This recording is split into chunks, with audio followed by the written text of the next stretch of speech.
Hello, we're doing Chapter 8, Section 2, Factoring by the Greatest Common Factor. We're looking at Example 3, where we're going to factor out a common binomial factor. And we learned about binomials in Chapter 7. Binomials are polynomials that have two terms.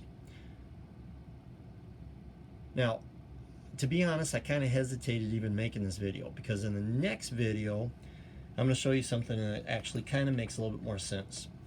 But if you follow along, my reasoning for including this was because I often tell students to read the book. It's a very useful resource. Use all your resources. Go to Khan Academy. Just Google whatever it is that we're going to be doing and do whatever you can to learn. And if you do read the book, Dr. Berger does teach this way. So the next problems we're going to be doing, this is one of those steps. But when we get to those, I'm going to show you something I think it makes it a little bit easier. Maybe I'll do this one too. All right, we'll see.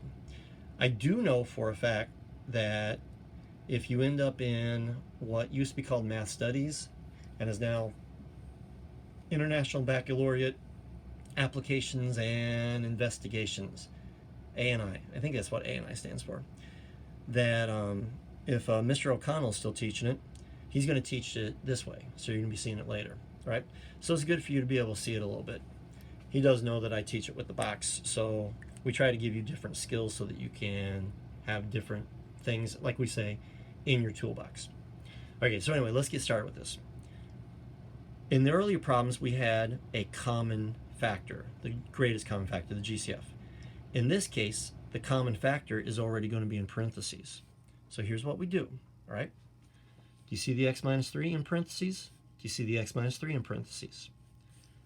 I'm going to start by writing x subtract 3 in parentheses.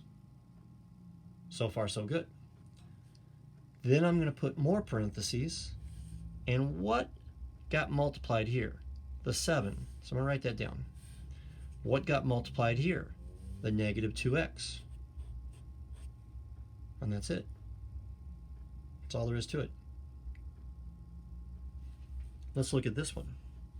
Do you see the t to the second power plus 4 in parentheses? Same thing here in parentheses. So I'm going to start by writing that. T to the second power plus 4. Now, what got left behind?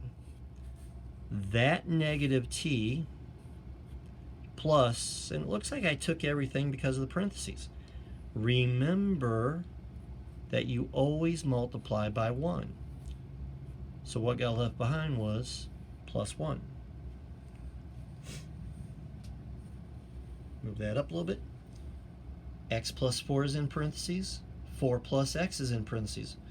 Oh, this is actually kind of hard, isn't it? Actually, just turn this around.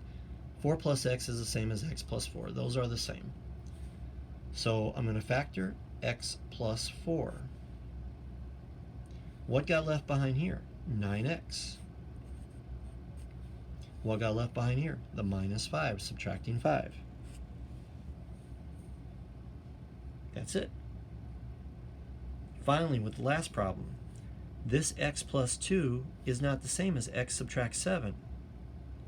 So this one, at this point, cannot be factored. Or at least not factored the way that they're asking you to factor. Because x plus 2 is not the same as, that's equal with a line through it, so it means not equal, x minus 7. Those are not the same. So if you see a problem like that where what's in parentheses is not the same as what's over here in parentheses, you just say can't be factored.